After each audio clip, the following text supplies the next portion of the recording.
Alright, so today we're going to be working on a long intended project that I've been really wanting to get to, but just haven't really had the time or the resources, you know, whatever. So we're going to be working on our vacuum chamber. We got all the things that we need, and I actually got the plates welded onto basically our vacuum chamber. I just got to do some sealing around it, drill the hole in it, and then everything else should be pretty straightforward. We just got to find the right fittings and try to piece everything together, maybe some hose clamps. I made a smallish vacuum chamber now. I've seen a lot of people use, you know, maybe something a little bit bigger. I want the most cubic feet per minute to basically evacuate out of the mold, and so I figured doing a smaller one will actually be better because it'll, you know, take out the air a lot quicker. And so I made the plates on the bottom and the top a little bit wider so that they, you know, they can fit a little bit bigger pieces on the top, and also for more stability on the bottom. So this is basically our vacuum chamber. Now it looks pretty stupid and it looks pretty small, but it's essentially everything you need to make a vacuum chamber. So all we got to do is drill a hole in the top of this plate here, and then also drill a hole in the side of the steel flask here. So the top hole will be where we set our mold on, and that's going to be where the air gets drawn out of the mold, and then it'll go through the pipe out the hole that we drill on the side here, and it'll go through, you know, all the pump hose and the connectors and whatever. Should have already measured all this before I welded everything on, but it'll be fine.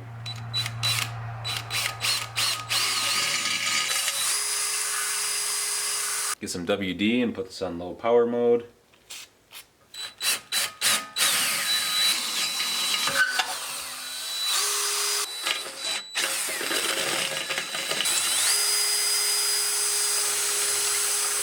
Now I'm pretty sure we want this hole to be a bit on the bigger side, and I guess, you know, both holes are probably going to actually have to be pretty big because the other one's going to have the fitting. So I got to figure out how to drill a bigger hole with what I have. But in the meantime, let's go ahead and drill a hole on the side. It's about as big as I could drill the holes, which was a size 1/2 inch.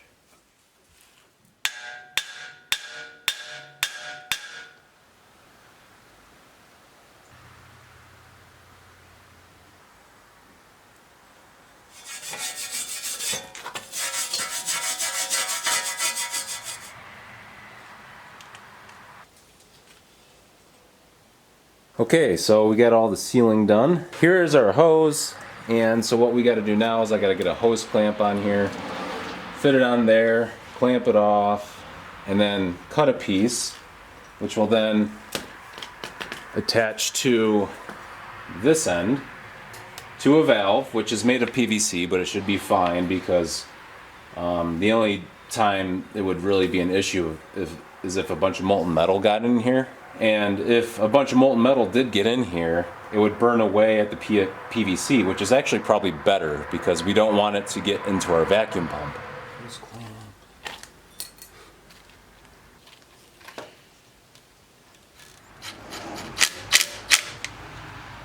That should be nice and sturdy. Now we gotta figure out how far we want to run this. About right here-ish.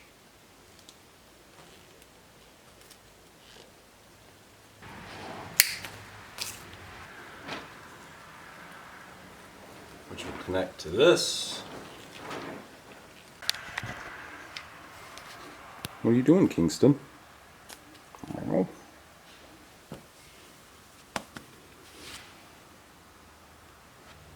Our first test subject.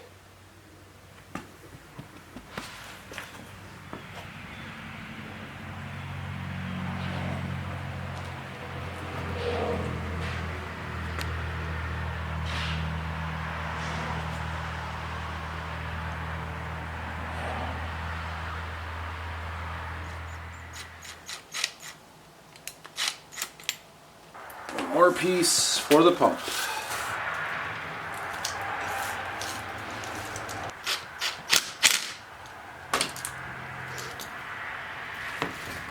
Okay, Now before we hook up the pump, there's just, I think, 2 more things I want to do. So first thing is we need to cap this, and then the second thing is I kind of want to drill a bigger hole.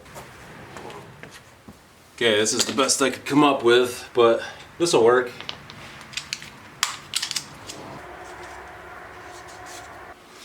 And this bottom part is actually nice to have on too, because it can maybe act as a trap. So if any molten metal does come in here, hopefully it'll just fall down, but I don't know. I forgot the stupid gauge. Now I gotta figure out how to put this on. It'd be nice if I could just find a coupling for right here. Well, gotta find another fitting. Either that, or I could take off the trap over here and find another different fitting and see if I can attach these two together. Arg. Oh, I should have just went to the store, but I think I found it. Yay, last piece. There. Now, the rest of the hose just connects to the pump, like so, and then obviously another hose clamp, and this one can get capped. And we gotta fill it with oil, figure out how long we want this to be.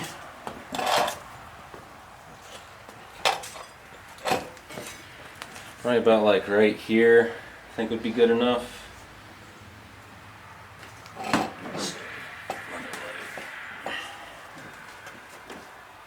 Maybe we should just keep the rest of the hose that way, because it's got to get plugged in, just in case.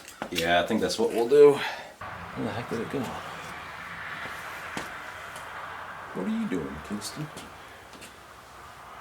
Oh, here it is. Duh. I'm just blind. Okay. Tighten it up a little.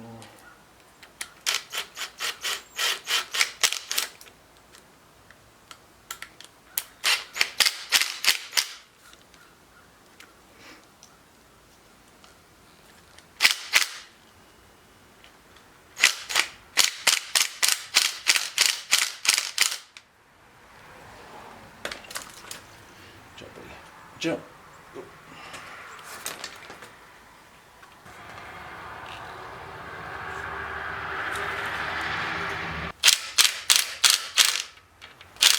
There we go. I think we're all done. We have pretty much everything set. Can't run this yet. We gotta let the silicone dry still, and I still want to see if I can find something to drill a bigger hole.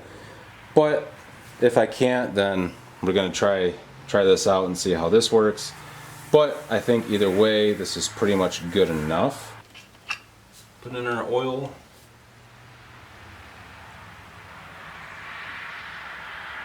Put this back on. Okay, got the oil in there, and I'll come back tomorrow and we'll test it out. Today's a pretty big day, so I just got done building my vacuum chamber. We'll actually have this video as our very first vacuum cast. So vacuum casting is very important for a few reasons. One of those reasons is for gas porosity, and ultimately it just all boils down to surface texture. The other thing is that it eliminates air that's trapped inside the mold, or basically just areas where the molten metal wasn't able to fully form because of just trapped air. And I have a good example right here. So you can see on this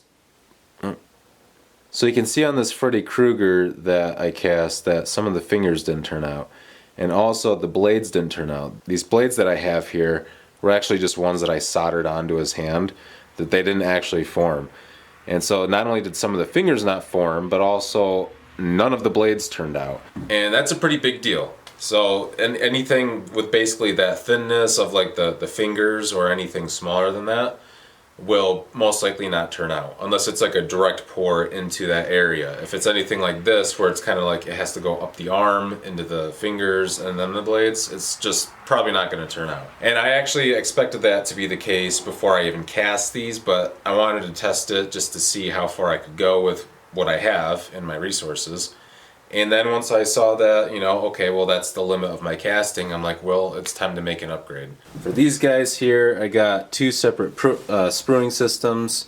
I did 3 of them with this type, and then I only did 1 with this type because I'm just trying to see if there's a, you know, what kind of difference there is between them. You can see with this one I kind of filled in some of the teeth with some wax just to kind of combine them together, because I think in another video you might see before this, the jack-o'-lanterns, you'll see that we kind of struggled with the teeth. But with the vacuum casting, we theoretically shouldn't have that issue, and so this one I didn't connect the teeth at all, because the theory of a vacuum casting is that it'll take the air out of the teeth so that you don't even have the issue anyways. And so most of them I didn't do anything with the teeth, but this guy I did. Just in case, you know, if for some reason we're still having issues because like the mold isn't porous enough with the sand plaster, then I wanted to at least do, you know, 1 of them with the teeth kind of combined. Now the part is hollow, so one thing we need to make sure we do is drill some holes, I think in like the little hair buns on the side here, because that will be the least noticeable, to allow the plaster to fill up the entire thing and to push out any air that's at the top. Okay, so quick update, minor setback. I had to remove the main pouring channel with the trap in it that I had waxed over to the feeder because it just wouldn't fit. You can see inside of there the clown just barely fits as it is. And when I had the main pouring sprue in there, like the little ear muff thing here was touching the side, and so was the sprue. So I had to remove them, which isn't a big deal. I actually kind of wanted to test it this way again anyways to see if I can just attach a sprue at the bottom of the part. These are all glued under their bases now, so we just got to get the plaster ready. Okay, it's time to test our vacuum pump. I have the valve closed, so that way we can draw a vacuum into here. And it says to run it until it starts running smoothly and then replace the cap back on. And so I'm assuming it wants a total seal just to make sure that it's drawing a vacuum. And luckily our vacuum gauge is also on the correct side of the valve, so we can check that as we're running this. And the main reason is we need to check the oil level to make sure that that's going to run good.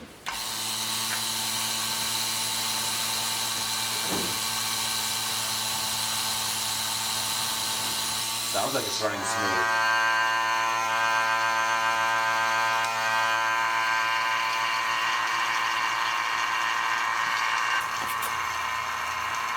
So it looks like right here we're in between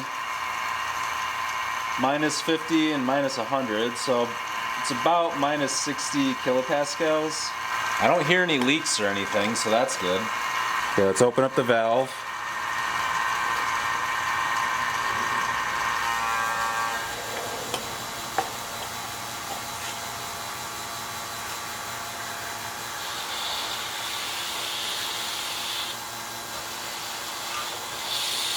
I can hear it. The surface here isn't very smooth, so I'm definitely gonna have to sand that down. I gotta find something a little squishier. Let me see if I throw some silicone on if it changes the vacuum.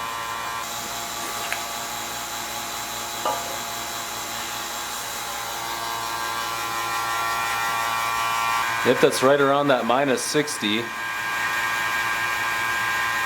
Holy cow. That's actually pretty hard to get off. Man. Yep, so we're definitely gonna have to use silicone, which kind of sucks, but it is what it is. Might have to come up with some kind of alternative down the future, do a little bit of research. Maybe there's something else I can put around here to last a little bit more permanent. But for now, I think we're gonna have to use the silicone. So, now that we got the vacuum chamber working properly, all that's left to do is to test it out with an actual casting. I got everything ready to go. We just gotta get the plaster ready, fill it up, let it sit for a day, burn it out in the kiln, etc., etc. Same thing, different day. All right, time to do the plaster. Now what we're doing for our recipe is 4 pounds water, 5 pounds plaster, 5 pounds sand. But we typically do a double batch, and so it'll be 8 pounds water, 10 pounds sand, and 10 pounds plaster.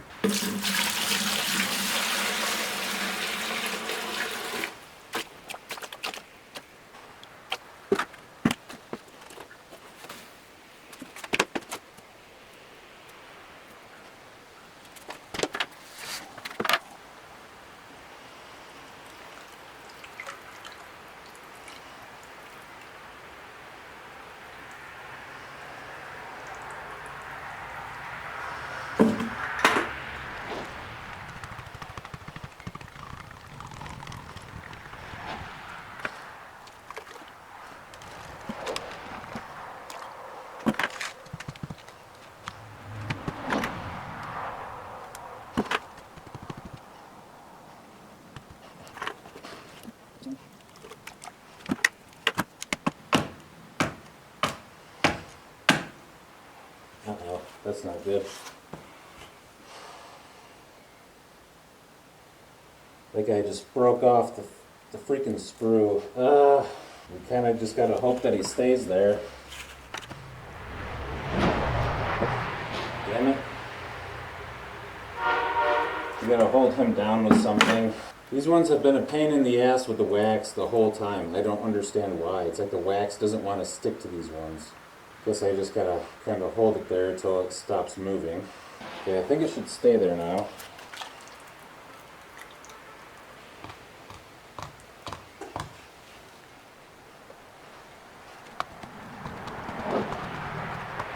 Well, I got the kiln heating up right now. All we got to do left is take these off the plywood bottoms. And one of these we got to check. I think it was this guy right here. We got to check to make sure that the pattern's stuck back down to the screw. Might have been that one. We'll have to check.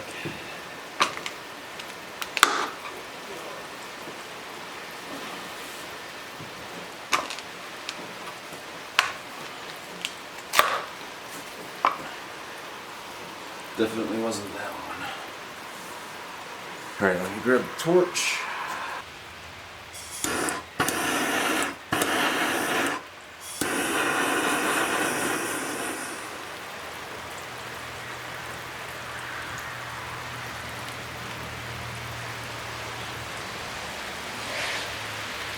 Yeah, I'm pretty sure it was this one.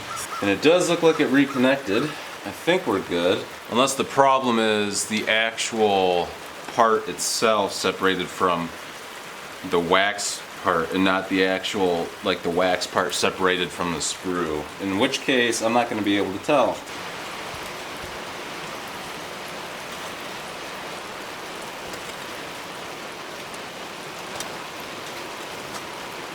Okay, it's been about 3 hours with both knobs on low. Lots of steam. And we're looking at about 250, 270. So definitely a lot of moisture still to drive out of here. So we're gonna crank her up. But first I wanna try to get all this wax out of here and see if we can't recover some of it.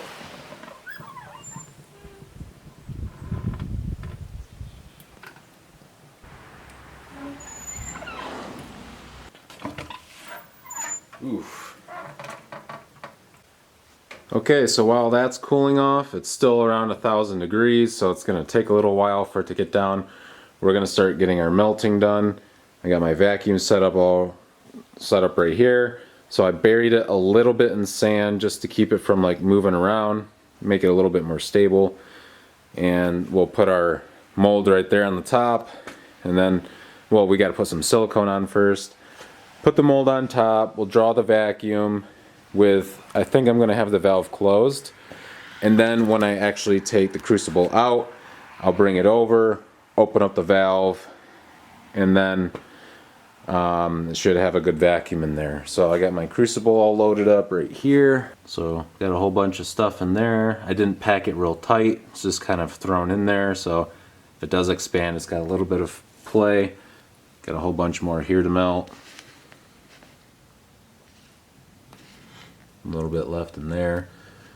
Should be plenty for what we're doing, especially since these are all hollow cast parts. Not a super huge melt like we're typically used to, but we'll get the crucible in here and get it started.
I know it's kind of hard to tell, but the surface quality is insanely smooth on this.